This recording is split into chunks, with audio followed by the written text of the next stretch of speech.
are alive. We are like nature, like the same thing. We have tides, we have cycles, you know. Usually men have also like cycles, but it's not every 28 days, it's every day because you're the sun. Every day you Mhm. die and you are reborn, just like the sun.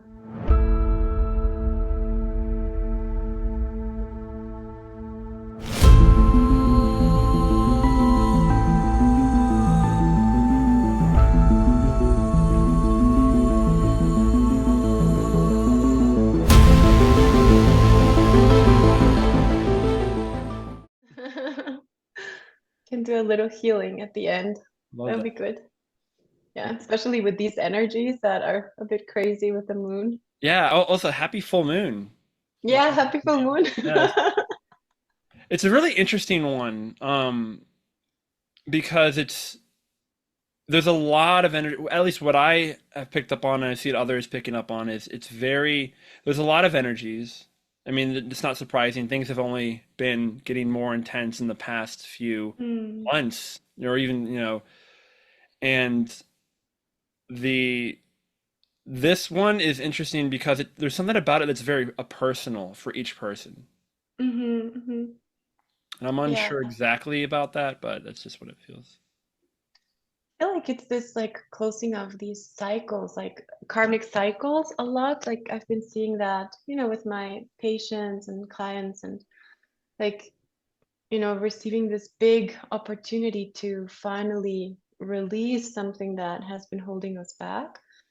And I think for many light workers, it will also be like, you know, childhood wounding or Hmm. wounding around your gifts or around not, you know, not feeling good enough or not feeling appreciated. Also in relationships, because of course, all of our relationships are a reflection of our Yes. childhood.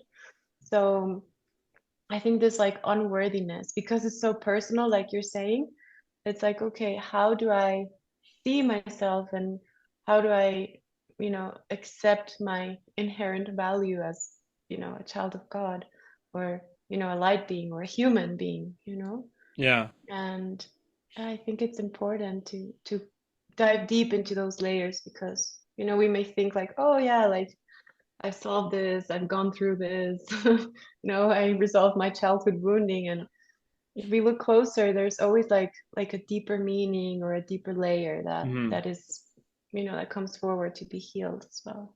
Absolutely. Mm. And since last we talked, I personally have seen, like, right around when we talked last for the Brave interview, I came Mhm. upon a video of this. It was about a divine, sacred masculine speaking, and I don't see a lot of that. And he said Mhm. some things that were like so well put that I was like, I mean, especially it was things that I have seen within myself and collectively for other of my brothers, Mhm. but I wasn't able to like put two and two together or even put it into words. Yeah. And so what I feel this time is, for me, it's like we're all going through our own personal 2020. As Mhm. you know, that was a tumultuous time for many in many ways. And that was Oh kind of my like a God. collective, yeah, it was a kind of like a collective thing that we all went through. I Yeah. feel each person kind of is going in their own, and it's expressed differently. And especially between my brothers and my sisters, like the divine feminine are they're like phoenixes rising from their ashes. There's this new boundary setting, not like they're walling themselves off, but there's this new boundaries of what they are no longer tolerating and what they are keeping and everything. And it's forcing the masculine, whether they're in a relationship with a masculine or just masculine in general, Mhm. to redirect and go through their own initiation. I For me, he said something about kind of like, Icarus, who flew too close to Mhm. the sun and fell from grace. And I definitely experienced that. And so I'm picking myself up, picking up the pieces, and I have to go through this. And it's a very different, it's there's very similar things, but it's expressed very differently than my sisters Mhm. or what they are going through. Because I feel like they've kind of already been through it in a lot of Mhm. ways, Mhm. because the feminine was leading the vanguard, and they've already been doing a lot of this. Where Yeah. now the masculine it's kind of their turn in ways. So it's. Totally. Yeah, I feel like a lot of like masculine, I think this year was very hard for a lot of masculine This was because the it was worst year of my about that. life. I'm gonna say like Sorry, this was I'm not laughing no, at it's okay. No, it needs some kind of comedy now because you. it's not necessarily said and done for me, but it was the worst year of my life. Yeah, yeah. I mean, I have seen it like a lot of, transformations, like, ending relationships, but even like to, car accidents, like things Yeah. that really like shift your whole reality or losing people, or I know many masculines who lost their fathers this year as Mm, well. So, it's like and when that happens, even if you think about the family tree, the family line, it's symbolically, you lose the father, but also you're losing the karma that the father had. So you have a choice. Like as a son, you have a choice.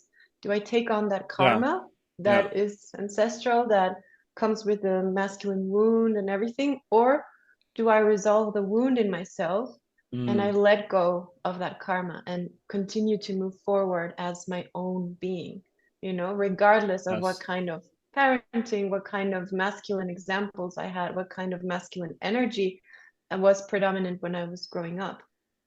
So I think it's a very like in any situation that is like like life threatening or like really extreme or even that just feels extreme emotionally, we are pushed into making those tough decisions that normally we would perhaps, like not do or just like dance around it, or Yeah. pretend that it's not happening.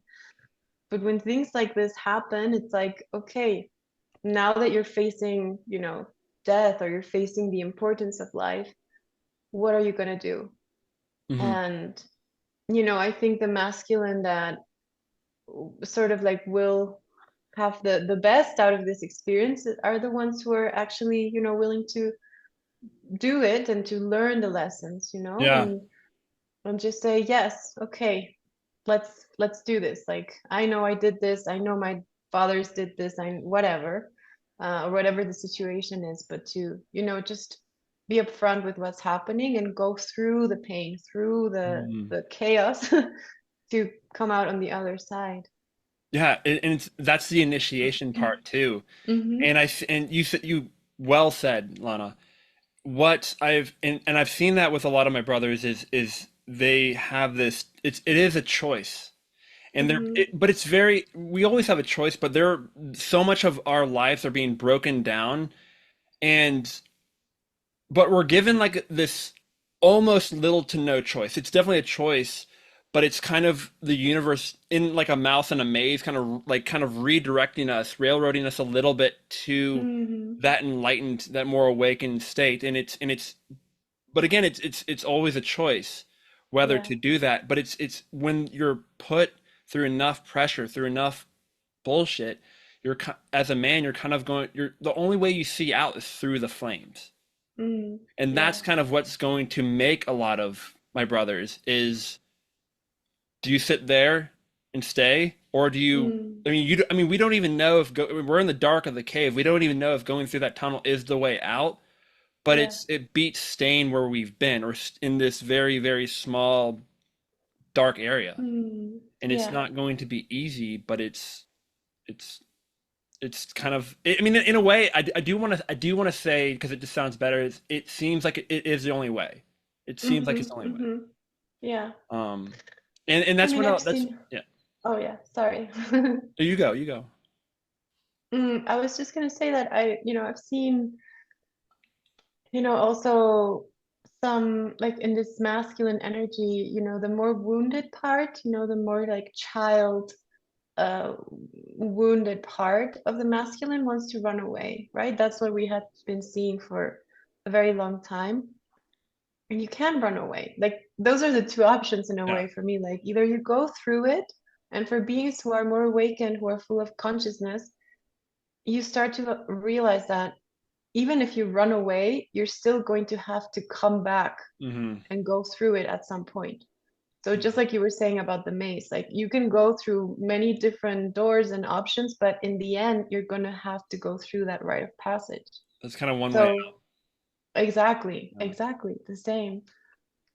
So I think the most empowering choice is to say, you know, yes, I'm going to do it, and I'm going to do it in my own way. I'm going to do it in the way that my human feels nurtured, my spirit feels nurtured, and I'm going to face this, I'm going to face these shadows. Absolutely. So yeah. And it's really interesting because as a man, women are typically more open, receptive, and awakened to these things. I mean, even throughout more recent history, me and my brothers being exposed to or going through this stuff is newer for our nervous system. I feel our nervous system's a little Mm, bit tougher and we can handle it, but it's it's very relatively new. It's very mhm. like we're not used to seeing what is beyond, our matrix reality, what we've been told, what we're used to, and this is very scary. And we're the ones that can really like discern danger, and that's what kind of has Yeah. kept us small in many ways. Hmm. And like it's interesting to me as a soul, as a being observing my humanness. I see this and I feel this happen to me. It does. I mean, I could say more recently, it's felt like I've gone through another spiritual awakening, which again is like far more, I mean, even the first, it's not even Yeah. like a continuation or a deepening. It's like it's almost like a part two, or it's not even another Mm, chapter. It's like another book. It's like a whole separate layer that I'm like I didn't even know, because I've been on yeah. this path, this journey for years, and I never even heard about like a second one. Like it's like a whole different thing. Yeah. And even Yeah. the first one was something that none of my fathers go as far back as I could ever know and went through. So my genetics, my body has no input for this. It's just like all Mm, lights on the dash are like on. Like this feels wrong. There's something off. This feels weird. But I mean, of course, like the white rabbits that initiated me. That I'm like I'm gonna go down this. I'm gonna yeah. follow it. Um, and I didn't realize exactly what I was doing as much. I mean, there was an awareness, but once I finally got to a point and I was finally able to look around. It was Hmm. kind of past the point of no return, and there was again that was like just keep going. There was, I mean, I couldn't go back. Yeah. I could, I Yeah. guess, but it just wasn't. It truly wasn't an option for me Yeah. at least. And you're Uh, very sensitive, Matt. Like that's also part of your gift. Like maybe your human part is the one that maybe struggles, which happens to most of us. mhm. Um, but if you think about like your ancestor, like your light ancestors, and even yourself in other lifetimes, like you're a wise soul. Thank you. That's why you're going through these initiations like this. Yeah. Um, and it's not a coincidence, and usually we choose to do all this work, because we know that the faster we do it, the more we can help in one lifetime humanity, the more we Yeah. can assist, the more we can help other beings, go through their processes and hold space. And you have that quality, and that's not something that you just acquired this lifetime. It's something that you have been, learning and studying and perfecting over lifetimes, Hmm. and be offering, healing to people or understanding. And I think that's part of, what we're doing, as souls, as divine beings, however you want to call it.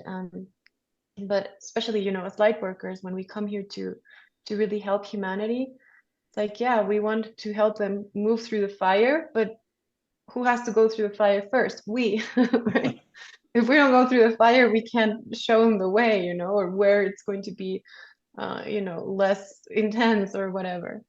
So I think it's part of it, and I think also the integration, because we also have a given integration. And for me, most light workers have like a bigger integration of feminine and masculine within them. So they have more union within them already, like holding that. Hmm. And that's what also allows us to converse with the other to understand the dynamics, even like the twin flame journey or the counterpart or the God and goddess energy, the feminine aspect of God, the masculine aspect of God, because even in the Kabbalah, the woman is the vessel, and the man is or the masculine energy is what pours into the vessel. So we're able to understand through this exploration in ourselves and with others that we are different, but we are complementary. And I think it's a lot about accepting also those differences and how we process things differently, and how maybe the feminine can be more of an oracle and be more connected to the subtle realms and have very, very strong intuitions, although men also can do it. It's not, but usually the feminine, even unconscious feminine that have no idea what they're doing, they're usually more tapped. Yeah. Why? Because we have the womb, and the Hmm. womb is very, very psychic.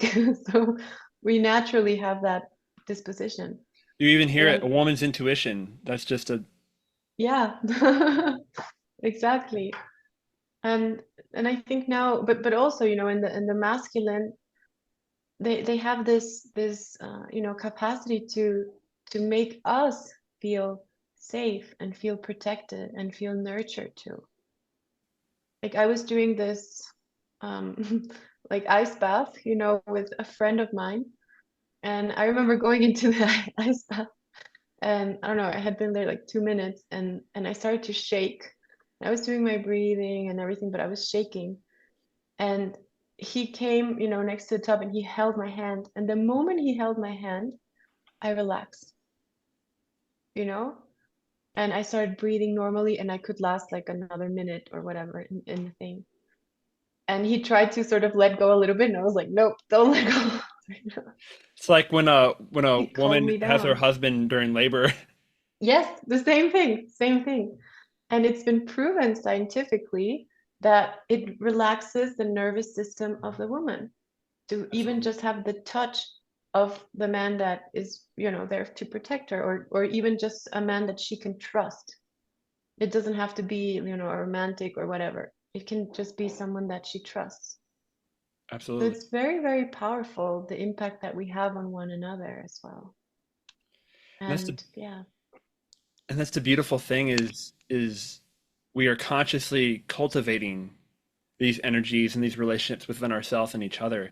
And that's a Mhm. beautiful thing because you do a lot of work with sacred masculine, sacred feminine, divine feminine. Do you care to go into that? Yeah, of course. Um, I mean, I started maybe a little bit of backstory of why I started to do that work. Please. Um, but since I was little in a way, like since I can remember, I always felt like I had like more of a masculine soul, which is very funny. Like it was like I identified, with the philosophers and the poets and the writers, and of course there weren't so many poets and female writers and everything because they weren't allowed to be that, So when I started to realize, the kind of like the separation between us, and how in history, we went from sometimes, like more feminine oriented civilizations, and then masculine, and then when the patriarchal system took over, there was a lot of damage to the feminine essence and to the feminine core, but not just in the feminine outside, but also in the feminine inside. Hmm. So it was a wound, a collective wound that we all have, no matter if you were female or male or whatever in that lifetime. So I started to become very interested in healing this wound at a collective level, because I saw the wound in many of the women that were coming to me at that time for healing, but also on a personal level. I discovered, a lot of the wounding that my family lineage had, my mother, my grandmother, and there was a lot of stories of abuse, neglect, oppression, and I realized that I carried part of that too. So I had to, well, in my, line of work, and because I was a healer and I was always doing healing for myself and everything, I felt like I had to go into that more deeply. And so I started to do women's circles when I was in Berlin. I lived in Berlin about 10 years. And they were actually supposed to be open for everyone, but only women came. So then I made them, feminine circles. And we started to work with the feminine energy and to heal the feminine energy within us. I did, a long time I did a mantra that is called Sopurk, which comes from the Sikh tradition, and it's supposed to help you heal your connection to the masculine energy, but also to bring you back to your power as the feminine energy. So Mm. started to see that women really responded to that, and there were like miracles happening, and tears, and just this big need to be held in the mother energy again, in the feminine energy. Because even these beautiful women that were there, they were so masculine forged, or forged into this masculine mold, and how society expects you to be perfect, to be, successful, to be abundant, to be everything, and they Mhm. were like, where am I, and in pleasing all these demands and everything, where am I? So I think that's a lot of the journey of the feminine, to come back to herself and to her power and bring her power back. And then I started to work with masculine circles, because I had done the feminine. I realized, like, we need this energy not just for the feminine, we need to reconnect the masculine. If I can be a channel to help the masculine reconnect to that divine feminine energy, to that mother energy, then I'm going to do that. So I started to work also with masculine, and I saw that we had very similar wounds, different expressions, but the same wounds at the core, and different ways of digesting the wounds and processing those wounds. But in the end, like, having that space where both energies within you are invited, and they're able to dance, and they're able to express, and to, authentically say, I'm feeling like this. I want to cry. I want to scream. Yeah. I never had this. I wanted to be held. Just providing that space is so healing for us as human beings. Hmm. And so, yeah, and then, well, I got more into, the whole like twin flame and divine counterpart, and working more in the spiritual levels. But then recent parts of my work have been to come, bring it back down into the physical, into our physical reality. So it's been a whole journey and process for me as well, to be working with these energies. But yeah, and it's possible. The message there for me is, I had so many wounding, and I had a rough childhood, and I was very disconnected from my like body and my feminine essence, because I thought it was a danger. I felt like, if I'm connected to my essence, and I feel beautiful, and I feel innocent, or good, or whatever, I'm going to get taken advantage of. And that was a lot in, my DNA, and that's a lot in most of the women. Most of us hold that in different degrees. But through all this healing, and through also coming together and working together collectively on these wounds, we can transcend them, and we can release them, and we can start to become who we really are, and not being Hmm. afraid. And starting to feel safe. And for that, we as women, we also have to work with the masculine within us, to hold that safe and sacred space, and to hold our safety in us, not put it outside. Mm. Absolutely. Sorry, that was a lot. No, I love it. Fire away. Fire away. For Yeah. what you experienced, what you said you experienced as a feminine in your early childhood and in life, Mm. I know many of my sisters have experienced similar to the same. Is there anything Mhm. you could say to them that you would say to them? Um, I mean, I think anyone who has experienced, any kind of abuse or oppression, or even like disregard or neglect, because there are many different flavors of wounds, but one of the most common for the feminine is to experience abuse. And I think it's it's a process where we do have to be brave, we have to be courageous to, like you said, go through it, go through the emotions, but also to ask for help, to speak about it. Because, before or in other times, like when these abuses took place and everything, it was unspeakable. Like you couldn't say anything.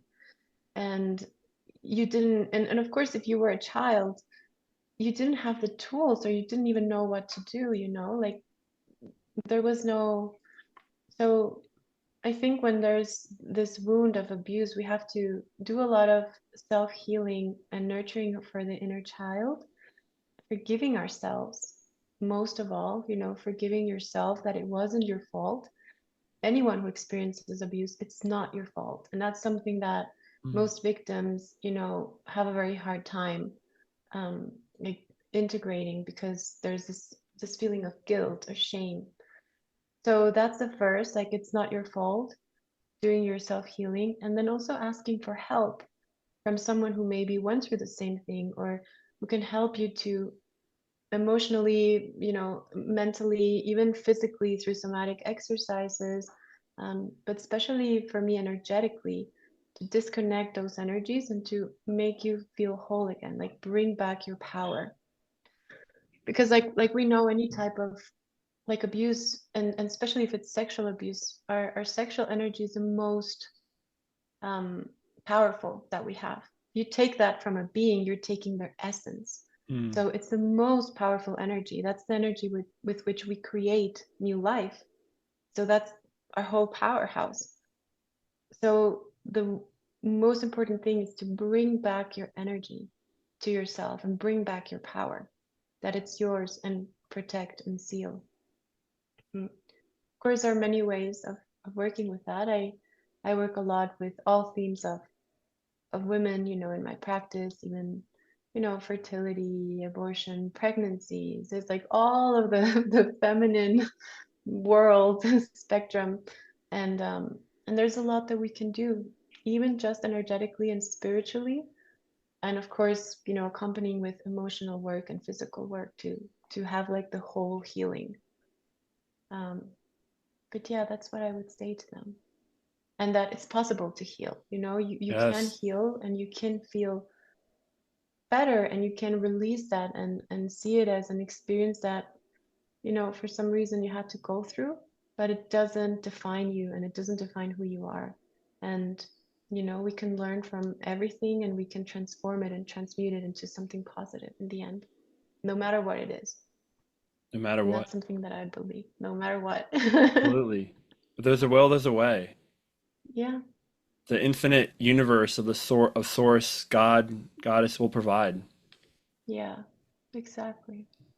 And as we are in a shifting paradigm where the feminine is rising and powering, a lot of relationships will that no longer are serving will dissolve or fade away or end. And so a Yeah, lot of the feminine, there's I know there's going to be a lot of feminine that feel like they're done or that's it. But it's not the case, that they can get back out there. They can heal. They can have another relationship. It's never too late. No yeah, matter how old you think you are, no matter what you've been through. yeah, yeah.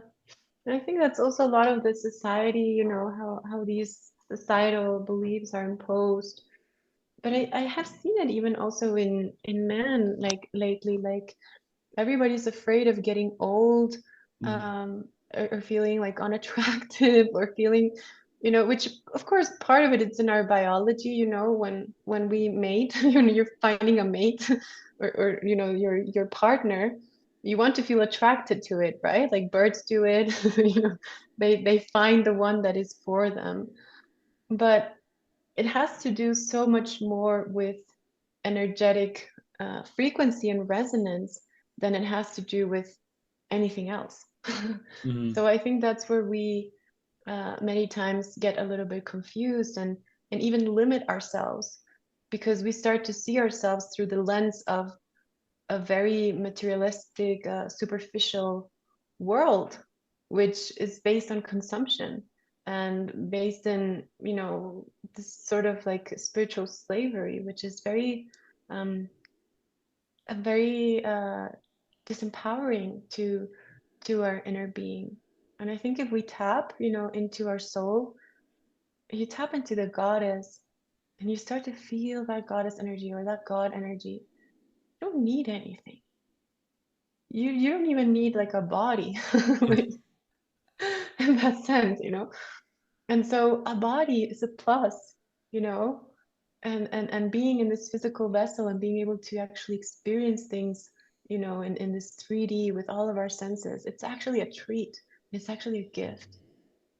So I think it's important to change and to adjust our perspective to our truth and to who we are, rather than, letting, getting carried by these waves that are not really clear where they're bringing people. Like usually it's bringing people to disempowerment.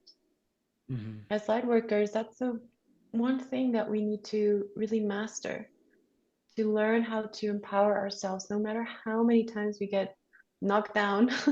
We fall on our knees, we pray, and we get back up. We need to allow um, these shifts or these difficulties to build us and to, from every situation, become stronger and stronger and wiser, which means that we're not falling for the lies anymore. We're not falling for the false narrative that is very popular, Hmm. but we know that we have the power to create our own narrative.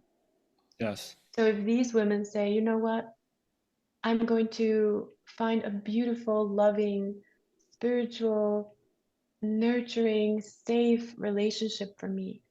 Why? Because I deserve it. Yes. That's Period. it. Period. And then, you know, working on really grounding that belief all the time. And anytime you catch yourself criticizing yourself or saying, oh, I'm not good for this, I'm not good. No, no, no, no, no. Redirect. Yes, I'm here. I'm love. I deserve. Because I give love, I also need to receive love. Otherwise, we run dry and we're not able to even do our mission work. Hmm. And it is possible, to to to have higher level relationships, because all of light is evolving. So it would be crazy to think that life is going to end. When we think that way, that's part of what we call like having death codes. When you feel like, death is coming and there's an end and nothing is going to happen after that. And that's part of the false narrative. Like even saying it, it feels so Yeah. untrue to me. I don't know. Like it feels like, but I know that it's a fear that many, many people live with. Most people that don't have a connection to the spiritual live in fear of death or fear of dying or fear of losing everything they have. Hmm. And it's a mental trap, it's a mental prison, and it's a prison that disempowers you. So, for example, when I work in healing and I see that the patients are very entrapped in this mental construct, we have to deconstruct that. We have to remove those death codes, those death imprints, and those. It's like marks of when we were enslaved, in different timelines and different, um, even like dimensions, and we have to remove that so we can be free as human beings, as divine beings in the human body. And when we start to remove this energetically, we start to feel like, oh, it's a new day. Like all the heaviness that I was carrying, from one day to another, it's gone. And I don't feel tied to that idea. I don't feel scared that, I'm going to die. I don't feel scared that things are going to end. And I don't feel the pressure of time that, Hmm. oh my God, if I don't do this until this, then this is going to happen. Of course, for the women, we have the biological clock and everything, and that's something that's also a big pressure and a big, um, like uncertainty for many, because when you want to have a child and to know if you will be able, but there's also a lot of false narrative in the medical world where they say like Yes. no, and this is going to happen, and it's a lot of fear. So it's the same thing, it's death codes.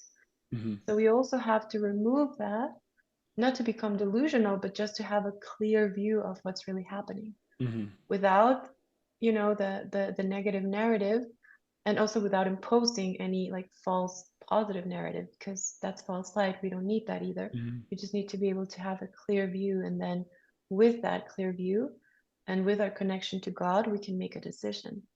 you Yeah. know I even feel that as we integrate more light and we expand into new possibilities, new like removing, like you said, the death codes, hmm new beyonds, new dawns are made possible, and I feel the extension, at least yeah. the extension of the fertility for women and other things are, with a more conducive, healthy, high vibrational lifestyle in all ways, it's going to extend that instead of like we're like a fast burning candle, and we're going to Yeah. extend that. And I know myself is that from being around a lot of my sisters, there is such that pressure from their mothers, from their grandmothers of that biological clock. And what that is to me, vicariously, one of the most disgusting energies I have felt. Felt. I feel it feels so wrong. It feels so like, and I know so many of my sisters, like cousins, friends, that they were going to act on that. They were going to be like, well, if I Yeah. don't find a partner by this time, or I'm just going to go ahead and adopt or do all this other stuff, because there was this immense pressure. Yeah. And I've seen them mature and heal and actually shift into a completely different state where, some of them were able to find a partner. hmm And then they decided to, it didn't, it was just a lot of falseness, a lot of this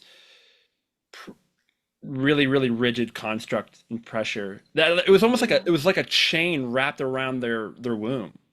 It was Yeah. very mm chastising. Yeah. It's what we call like the white picket fence, no? Like you have to, Yeah. find a partner, you have to get married, you have to have a child, you have to be a good housewife, you have to be there for your children, and then what? And then you And I die. actually had a lot. Yeah. Then I mean, for it's like difficult because it's different for anyone. So it's difficult to like generalize, but like in these generations now, like the the years of conceiving, like you said, it's been prolonged, Hmm. and I think it will be also it will become even more, especially like when you say like we have a different lifestyle, and you have a high vibrational, you Yeah. eat, before we didn't even have the knowledge that this was impacting our energetic system. Hmm. and and also, when we are aware spiritually, the more we become conscious of who we are spiritually, the more we're also able to have faith and trust in God that everything is going to happen when it should and Hmm. as it should. And Yeah. that's the opposite of believing the death narrative, you Yeah. know?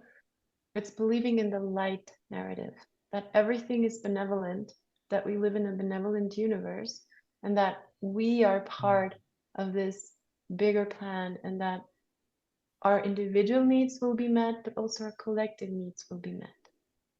So I think Yes.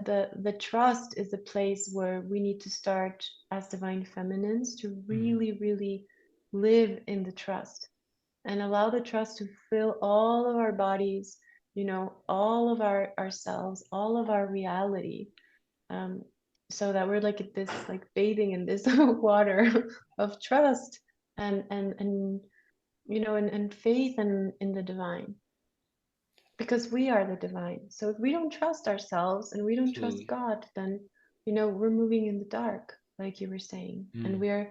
we're trying to solve equations, that are spiritual or energetic in nature, and we're trying to solve it with two sticks, you know, or with Yeah. physical things, you know, with shifting our physical reality only.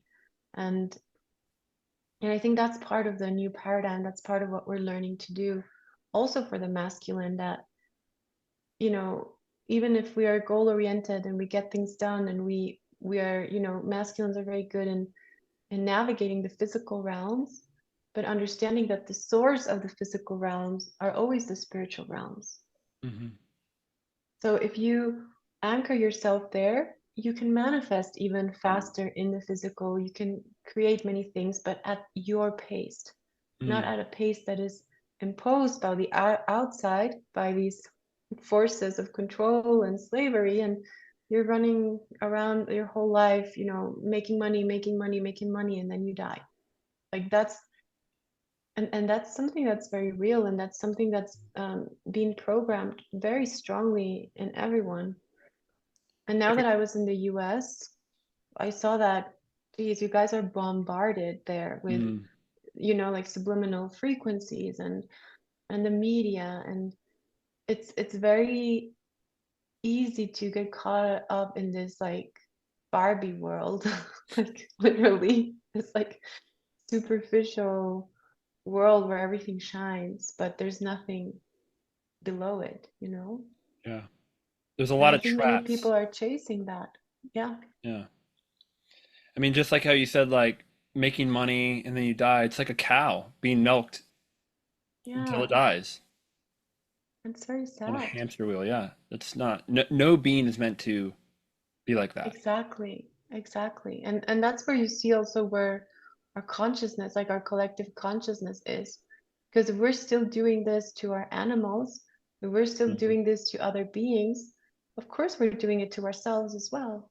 Anything that we do when we inflict suffering upon another being, that's because we are suffering and we are Yep. inflicting that same suffering onto us in Absolutely. many different ways, in many different scales. But Because we're all I one. think even, yeah, exactly. And that's part of like the you know, the thing that is very important to realize, because that's the truth that is being hidden all the time. Like everyone's trying to hide the truth that we are one. It doesn't matter where you come from, where you were born, what country you have, what status you have, you know, we are one consciousness. And for me, you know, our animals and the animal kingdom, the nature kingdom, they're also part of us, but they're also our little brothers and sisters, Mhm. Yeah. you know, in consciousness. So, you know, instead of taking care of our little brothers and sisters, we have been sacrificing them for our own benefit. Hmm. And that's terrible, Yeah. you know? And I think there's a lot of people who intuitively relate to that and know that deep within in the soul, but there are mind constructs that are so strong and so ingrained, and also there's so much fear, which is like the wounded masculine fear of, I don't want to feel what I'm feeling, because if I feel Mm. it, I'm going to break. Yeah.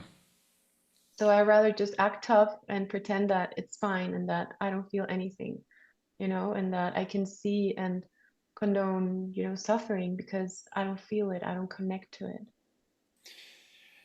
That's a huge energy that my brothers and I carry, is that is numbing to deny something that we feel is safe. That's why Mm-hmm. this it's one of the things I feel has prolonged a lot of masculine awakenings, is because we can get a sense for it, we can feel it, but it is our, in many ways it is our job to be a castle, to be Mm-hmm. this protective, impervious fortress. And the moment something that comes in that threatens that, that's like an invader.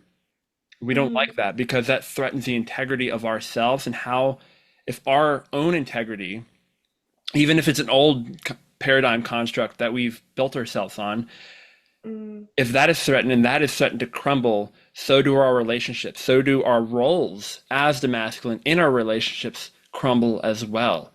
And Yeah.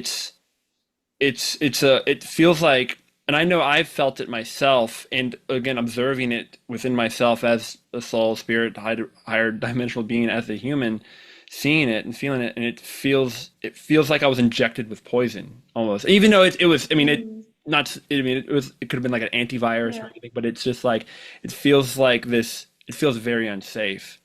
I Hmm. feel that's why a lot of masculines numb themselves with Yeah. all sorts of things. Yeah. And I think it's also part of the, like looking into the reasons, like, why am I not letting this crumble? Mm. Because that will be different for each masculine, right? But I always think, especially when you have been through a spiritual journey or awakening or healing journey, you have to constantly crumble everything. Yeah. You know, you have to let things fall that were not working in order to build new. We have to let one Yes. relationship go in order to build a new one, a better one, a more healed one. And we have to let the versions of ourselves crumble. And I think the fear there is like the ego. It's like, okay, if I let myself crumble, this version of myself, then I will cease to exist. Yes. And the soul knows, no, a part of the ego will cease to Mm. exist, but the soul will always move on. The Yeah. soul will always go on and will continue to grow and expand. So when we start identifying with the soul as the ship, that is carrying us, Hmm. then the ego, the castle or whatever we have Yeah. built there, these structures, then we are not afraid of letting them crumble because we know that the one thing that will move us to where we need to go is the soul. Yes. Hmm. I feel a huge Yeah.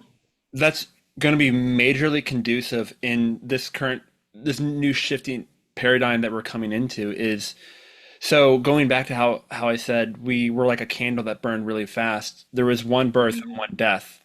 That is where we have come from. Where I feel as we what is going to be conducive is to die multiple times in a life, and that's going to prune, that's going to get rid. That's, I mean, you see trees, in Yeah. autumn and fall, they Yeah. lose. There's death is this beautiful technology of the natural world that so much of humanity has been nightmarishly afraid, and we have completely shoved it Exactly. away and not embracing it. And from my experience in the medical field and being around death and getting more comfortable with it, I have seen that it's kind of defanged the boogeyman in a way. I've seen it, I see it for what it is, but it's not as bad as we have Yeah. demonized it to be. And Hmm. that's where I have a great friend. He does these rebirthing breathwork programs where it Hmm. is a little death, and so Yeah. and I feel like that. I mean, how I feel like going back to women's longevity and longer fertility is I feel like allowing more deaths in our life is going to prolong a longer life. And again, think about the feminine. The feminine dies every month, as in the womb. The moon Hmm. cycles. That Yeah. is a beautiful death, and which allows more fertility for herself. And I feel that is a major thing. I mean, we can learn so much from the feminine in the rising feminine in this new paradigm. Hmm. Yeah. I mean, I think it's also like that. That's why the reconnection with the divine feminine is so important, but also within women, when I started to do this work and, I do the full moon healing ceremony since like 5 years or something. And every full moon we have a gathering. And I mean, it's open to anyone, but we work a lot with the feminine, lately more with the feminine and masculine, like the balancing and unification or Mhm. a healing of both energies coming into harmony. But it started a lot focused only on the feminine. And I remember talking, I have also done like programs about sacred sexuality and talking about all these themes and like the moon cycles and what happens and what are your moon centers, what are your energetic centers as a woman. There's so little information out there. Like women mostly don't know even their own bodies. Mm. So like the average, like the majority, we have been disconnected also because of the fear. So the masculine has been like disconnected from the heart, from the feelings, but the feminine has been disconnected from the body Hmm. because that's where a lot of the abuse and everything took place. So, I think for both, having the courage to let die those versions of ourselves, like you were saying. Um, I was reading recently that the definition of intelligence or intelligence is closely associated with flexibility in Mm. your mind. So someone that is very flexible intellectually is more intelligent. Why? Because you find solutions. You're not afraid of changing your mind. You're not afraid of replacing an old idea that isn't working anymore by a new idea. And that's how geniuses operate. Yeah. Like they conceive ideas, theories, but then there's always a theory that will top that one. Mm. And it would be ridiculous to say that this theory is the only theory if there's one that is proving that is better. Yeah. So as human beings, we are alive. We are like nature, like the same thing. We have tides, we have cycles. Usually men have also like cycles, but it's not every 28 days, it's every day because you're the sun. Every day you Mm. die and you are reborn, just like the sun. We are like the moon. We only show ourselves once in 28 days. So we have like this whole time to be reborn. But men have the cycle of the sun.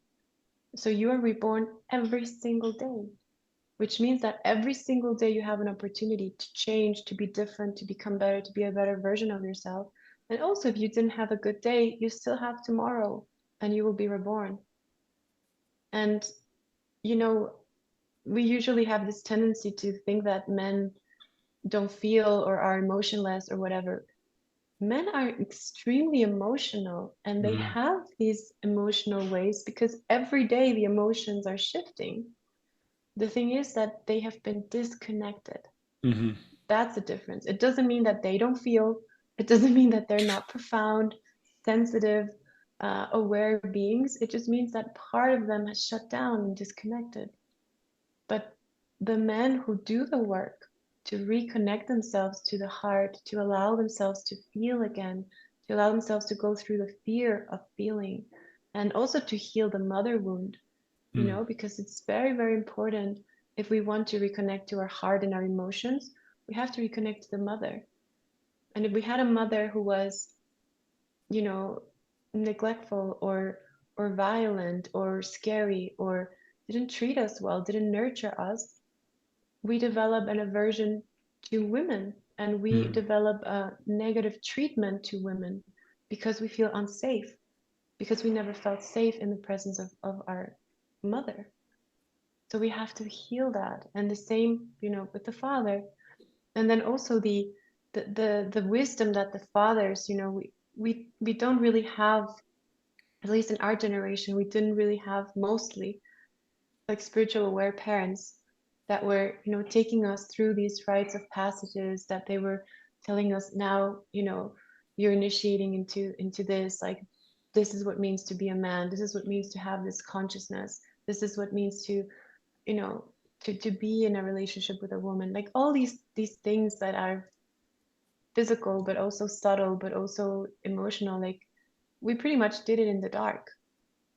So that's why I think it's so important to do, like you say, the masculine circles, the feminine circles, to reconnect with the wisdom and to honor in that sacred space, to honor that wisdom, to honor the healing, to honor the processes that we're all going through, reconnecting to who we truly are and reconnecting to our hearts and our bodies. And I think it's necessary because we won't find it in our parents anymore. Hmm. It's not like we have to go change our parents. No, we have to go and find where we feel safe. And even spiritual parents, of course, first spiritual parents are God, God, goddess. And then you will also start finding, your tribe and the people that you can heal with, and that we can collectively heal these wounds and these different flavors of these wounds. Hmm. I love absolutely everything you just said. Like, I mean, I also never heard that. It makes sense that men cycles every day. I Yeah. love that. Yeah. That's really cool. That's something that I learned from my teacher, from Yogi Bajan, you know. He, I mean, he has many talks he did a lot of work for only for women, only for men. Like he was, I think, one of the first ones to really analyze the energetics. And he was also very criticized because he held that men and women are different. When we were in a time where everybody was like, no, we're the same, we're the same. So, of course, fundamentally, we're the same, but energetically, we are built different. And he talks a Biologically, lot about too, that. yeah. There's a book that is called, it was his PhD thesis that he published. It's called Men, let me remember. I remember the title, but I'll send it to you, or we can post it maybe Yeah, I'll when the flash stream it is going to on the show. screen. And that's a book for men only, and it has so much like valuable information. Of course, we have to take into consideration that this was a book written like in the 60s or 70s, so a while back. But there are things there that are timeless, and Mhm. that's one of the things that he explains. But he also goes into topics like, because we always talk about the feminine, like reproductive health, but we don't really talk about the masculine reproductive Mm. health. And he does. And he even tells you like what to eat, what you have to do, like even what is good for your body before or after, having sex. Like there's so much knowledge about how to take care of the like Wow. male body, which is, yeah, incredible. I mean, I have And a for the lot of feminine. questions from, I mean, like, again, like, I mean, I, as a male on the spiritual, because with the spiritual element, I can't just go ask my dad or my guy friends. It's not like the only people I have questions that only my sisters would know, but also could not answer because they are not a man Exactly. like myself. Yeah. That's why I find these books like amazing. And then he has also a book for women, which is called I Am a Woman. And there's like a yoga manual, but this is like the book, which is like the collective teachings from Yogi Bhajan on women. And for me, when I found that book, I was very young, but it was like a treasure because, like you said, it answered so many questions that I had, and about understanding, our emotionality and why women, are tend to be more on the emotional side, and why men are more on the rational side, and Mhm. how we can start um, to like harmonize this within ourselves, and not be over reactive emotional women, but part of our task is also to be able to understand and give space to our emotions, to feel our emotions, but also to not let them control our lives, and to not let them bring us out of our harmony and our grounding. And for men, it's the same. Like, well, I mean, same and opposite. Like, how can I have the rational aspect, of life, and be in the physical, but not push away the spiritual or the Mhm. emotional? Because it's not one or the other. We are everything. We have to have everything in the proper amounts so that we can develop as human beings. And evolution is what we are. Our cells are evolving, our like everything that we're made of is evolving, changing, dying, rebirthing constantly. Mhm. That's what we're made of, So if we are hanging on to things and we don't want to let go, and we uh, never want to change, then we die. Mhm. That's when the real death happens, or an aspect of us sort of like freezes. It's not even that it dies, it just freezes. Stagnation. Hmm. Yeah. And then when we start to evolve, when we start to do the practice, all those stagnated energies they start to come to the surface. And we have to allow them to flow again so that we feel complete. Would you like to go in any more of your offerings? Like you can talk about sacred sexuality, your like other topics as well, and then you can kind of go into a meditation, like maybe like a like Mhm. a like a light language thing, whatever feels right for you. Of course, of course. Um, well, right now I have like the Brave program. We're already starting this Saturday. Um, but I think Brave is one of my favorite programs that I offer because it's, especially for healers and for light workers. And, you can be experienced or not experienced. And it's like a 3 month or 6 month program where we go into everything that you need so that you can feel more confident, more grounded in yourself, heal those, light worker healing wounds and be able to serve, to start serving broader, either expand your practice that you already have or to really go out into the world as a healer and as a Mm. prepared healer, as an integral healer who's going to be there for others in your own way, in your unique gifts, in your unique capacity. So I've been doing this for, I think, like 4 years now, and um, and it's been the most amazing experience for me and Mm. and and program that I ever taught because I can really see, or we can really see, the transformation of each being, the expansion, and then just becoming more, becoming this community where we are actively putting ourselves out there for others and in service of others, but also to heal ourselves. So we don't disregard that part. Mm. Um, and for me, that's one of my missions on Earth. I think because I was very sensitive and clairvoyant and all these things, I struggled with that a lot. And I know many people struggle, and it's a silent struggle. Usually they don't have, people to reach out to, or people think they're crazy, or they don't understand what they're going through. They don't understand the energetic implications of things. So for me, it's very like one of my missions to be like a guide or a guiding light for people who are in that process of discovery, but also in that process of mastery of their own gifts. Because I've done it and I'm still Yeah. doing it, of course. It's a process, but I've gone through many places and dungeons and Mhm. crazy experiences where you don't have to do that again. When we have a teacher or a guide, we we don't have to do, we can skip the really bad parts and Yeah. we can just go into ascending, light on light without having all that contrast of darkness there. Been there, done that. You don't need to go there. Yeah, exactly. Don't go there. Yeah. And also the nuances, of working with clients, having patience, having this, one-on-one interaction, also the group interaction.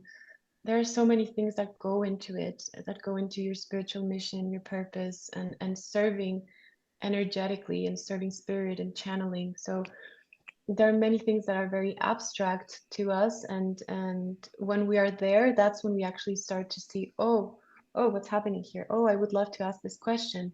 Oh, like my patient just had like a big epiphany, or they started to move while I was healing them. What does that mean?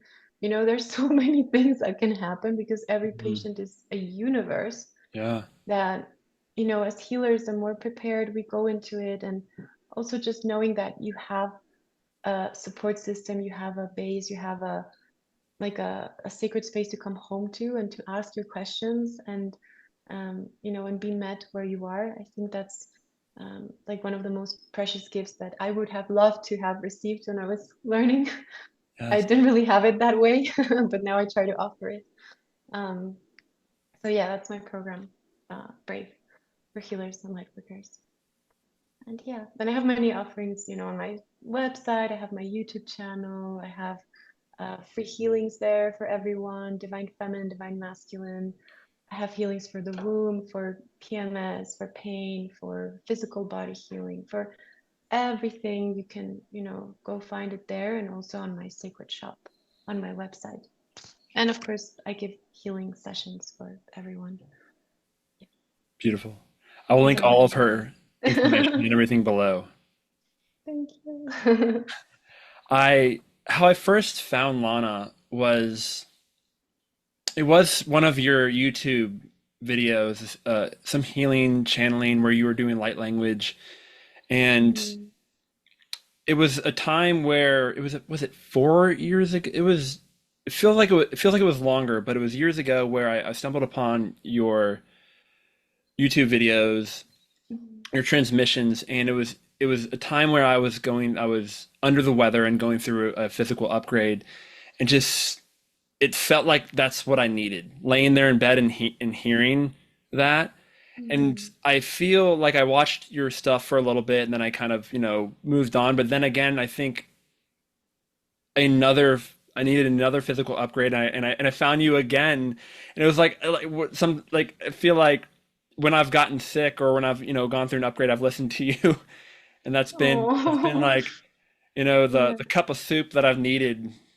Mm. It's been A very little healing. medicine. Oh, thank you, You've Addie. definitely Absolutely, you've definitely earned the title medicine woman in my eyes at least.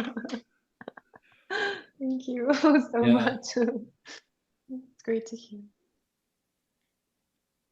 Would you like So to? shall we go? Yeah. Yeah. No. We can go and see. Maybe I'll just do a little bit of healing for feminine, masculine. Yeah. Let me get my voice back. I was sick recently, so I'm still like a little bit Mm. with the throat. Or do what you Okay, can. Don't. perfect. Oh, that's perfect. I think it's back.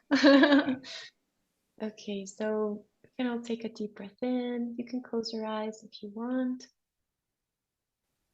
Everybody listening, you can also lay down, relax, your spine straight. Ooh.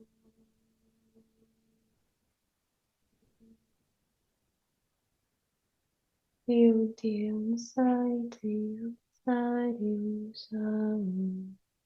Deal. And starting to ground into your central channel, opening all of your channels of light, grounding through the tree of life into the core of Mother Earth, this beautiful golden emerald core, and going all the way up to the stars. Shitya, Siya, Kaitya, Iyo, Oikya, Neya, Sayam. And calling in all of our teachers and guides, all of the ancient ones, the healers, Ahikya, Shonya, Kyanya, celestial beings, celestial shamans that are here to help and support each and every one of you out here in this present moment in time. Vidya, Saitya. And they're creating this beautiful, it's like a cosmic ring of fire around us. Shaya, Shayam. It's a purple and turquoise blue fire.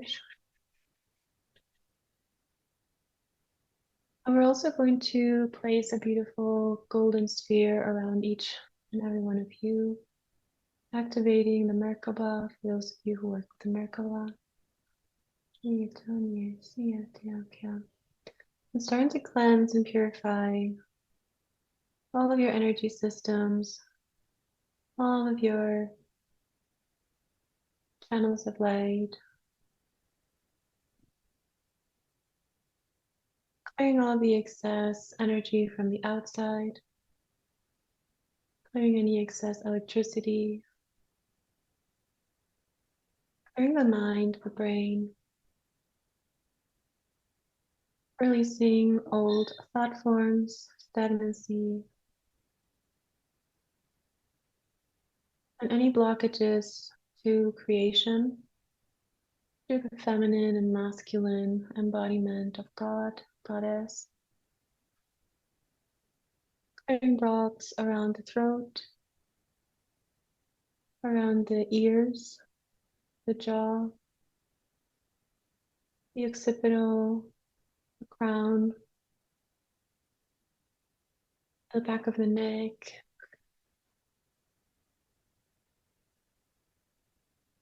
clearing the conduits of the heart, the stomach, clearing the 8 original cells, the base of the spine, and activating a beautiful light blue light on the spine. Hiuya Shaitia San Aniakalam, Liu Tiam Sai, Iwa Yahya Saya Kai Sia Sia Shaya, releasing any old codes, any reptilian codes, any death codes. Good.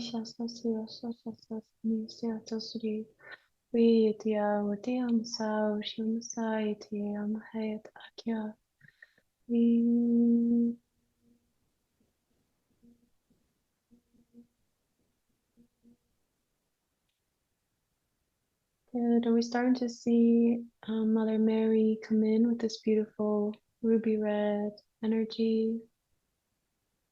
And she's going right into the womb of the feminine, opening the body, starting to cleanse the body and to bless the body with beautiful love, nurturance, healing, welcoming the energetics of the body, the divine intelligence of the body to heal itself, to reprogram and rewire itself, its capacity to give and receive love, to receive nurturance and support, expanding this for both the feminine and masculine. This is happening through the feminine side of the body, the left side of the body.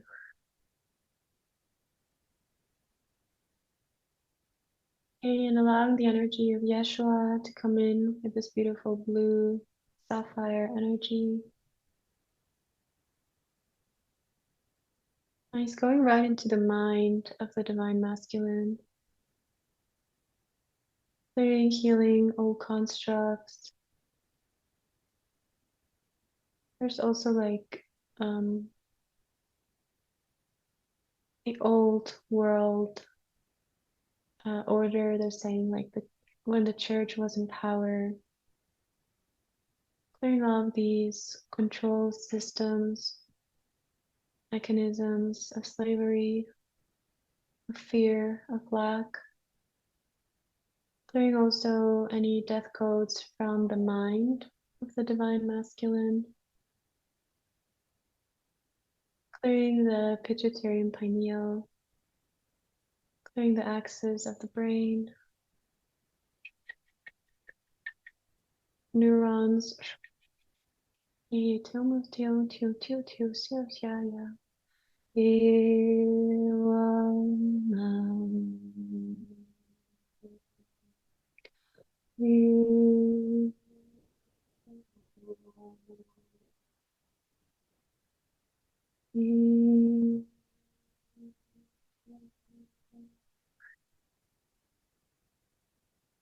And they're saying to the divine masculine, it's okay to feel love.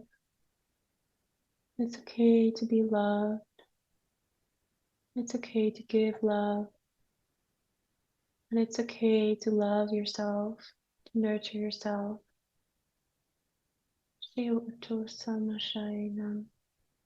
Opening and strengthening the connection from the crown, from the spark of light above our crown, from the divine masculine going all the way up into the heart of the divine. And they're downloading codes of the Templar Knights,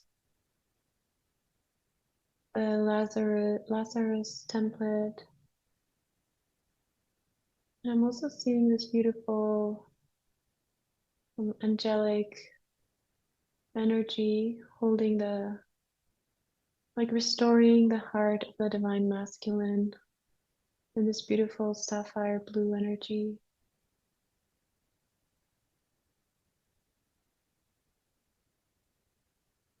Good, allowing all the connections and relationships of the divine masculine to be blessed and upgraded.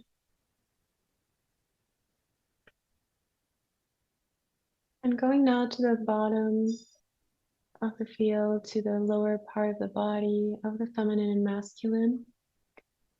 We're going to heal and clear any old connections to fallen feminine and masculine energies, especially sexually,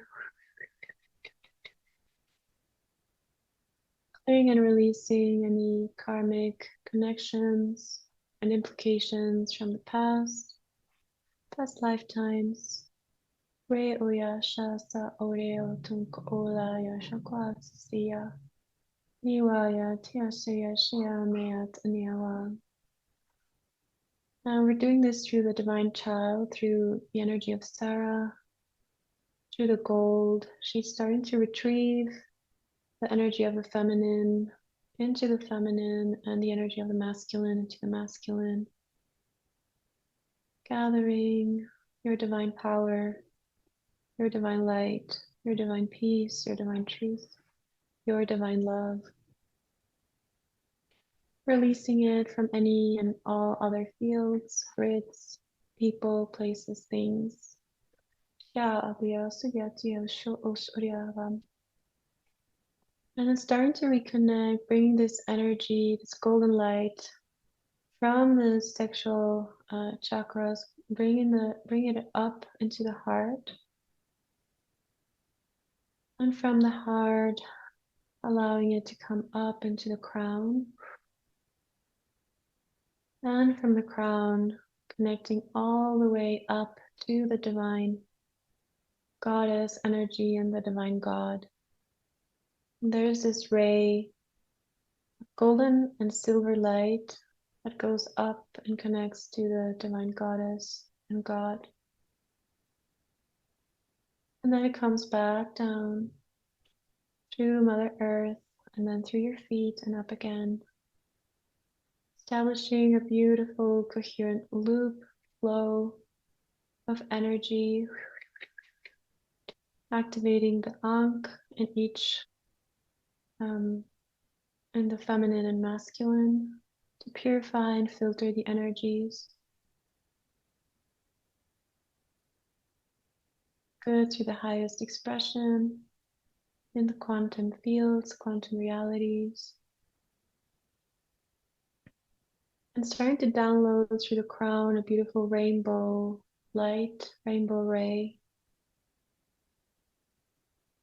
activating and sealing all of this energetic work. Good, nurturing whatever particles, cells, atoms of your being that need that light to heal. Bring in stillness and peace to your heart, mind, awareness. And we're going to update and upgrade the perspective of the beloveds of the feminine and masculine through this beautiful rainbow energy, upgrading the physical body as well. And all of you who had been downloading a lot of information through these portals, we're going to ask for the proper integration and dispensation of these energetic codes and information. Good. Being stored in your libraries of light.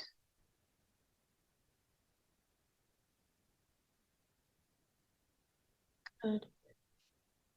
And now the feminine and masculine are being adorned with this beautiful, it's like a cape of like king and queen energy. And you each hold different color combinations. We're just going to activate the heart of hope, the energy of union in the heart. and the energy of union between the beloveds. Feel this rainbow light that is shining from heart to heart, center. Good, and then grounding it through your bodies into the earth. And from your heart, bringing it up into God, into the sky, into the stars.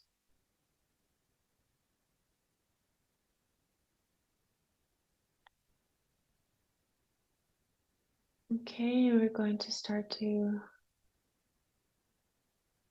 balance and stabilize the fields. Good, with this beautiful renewed hope, renewed love, renewed energy, healing of the heart, and grounding into Mother Earth as a divine child, as a loved being, cherished, seen, and protected by the divine.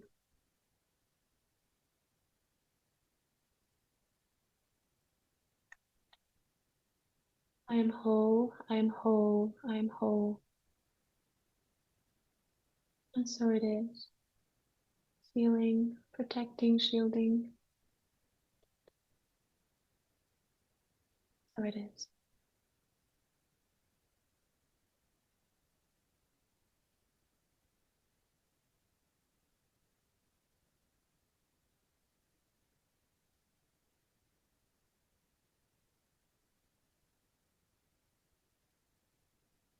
We're just going to ask that these energies continue to settle in,